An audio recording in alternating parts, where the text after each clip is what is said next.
आज आम बनेबा सुंदर केक टी को ये मोर चॉकलेट फ्लेवर केक। तो नमस्कार, जय जगन्नाथ। केमती अच्छा आपण मैंने बहुत ज्यादा भल थे और सुस्थ थे।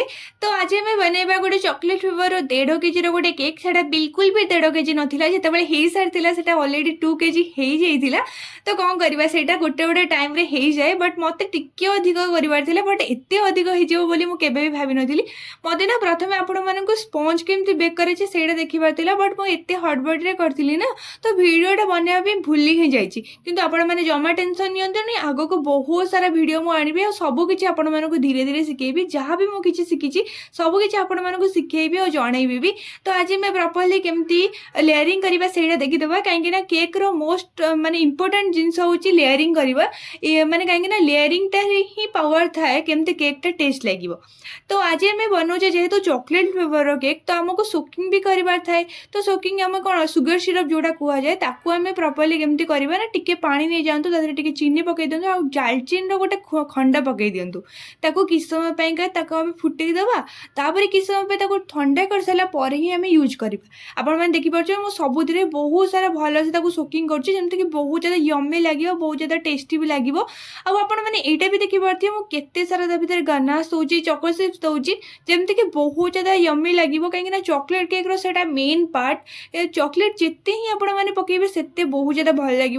तो आपण मैंने भावुए मुझे साइड रे एत ज्यादा क्रम्स कौन छाड़ी, तो अलरेडी से फ्लावर्स बनइले लुचि जीव। तो यही जो पार्ट रे ना बहुत ज्यादा मत डर लगे, कहीं जो पार्टा बहुत ज्यादा माने हली हली केतले पड़ी जाए, तो मत डर लगे फास्ट रू। तो मुझे क्या गोटे ठिया कर ही कै।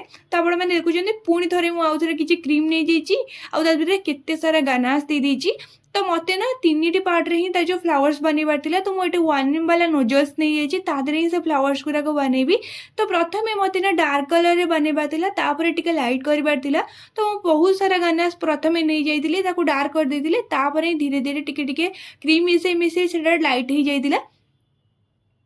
तो आम ना 3टी पार्ट रे जेहेतु करवा लास्ट को से केकटा बहुत ज्यादा भल लगुला। आपण मैंने सब जो क्रीम दौरान लेयरिंग ने ना टिके कम देवे, कहीं आजिकल माने दुनिया रे लोक मानकु टिके क्रीम खाइबा कौन पसंद मुझे जानी। जितेबाला कि आम छोट छोट थिलु, तो क्रीम पे बहुत ज्यादा बाड़िया पिटा हो से जो ऊपर जो फ्लावर्स बनी थाए तापाई आम बहुत मार्ट गोल्ड लगू। बट एबे लोक मानकु क्रीम बेते खाइबा भल पसंद लगुनी। तो आम ये ड्रिपिंग भी करने जो भी गनास आपण मैंने रखी थे टिके ठीक हो जाइए। तो गरम पानी ऊपर टिके आपण मैंने किस समय रखी दिंतु, तो एमती ड्रिपिंग वाला कंडीशन में पलै आसो। ताको आपण पाइपिंग बैग रे पूरीकी आपण आराम से ड्रिपिंग करेंगे, किसी भी असुविधा हेनी। जो भी 1 वाला नोजल्स रे मु तले फुल करी से ऊपर से फ्लावर्स गुराक बनई जमती कि बहुत ज्यादा भल लगे। कस्टमर मत डेकोरेशन सी निजे ही सजेसन करते। तो ये केकटा अलरेडी 2 अलरेडी हो जाइए। तो आपण मानक मोर केक टी केमती लगे मत निहाती भाव में कमेंट करेंगे। आपण मैंने डेफिनेटली केक टी को ट्राए भी करेंगे। तो मत निश्चय भाव में कमेंट करेंगे कि आपण मानक केमती लगे। तो रोचे नमस्कार, जय जगन्नाथ, बाय बाय।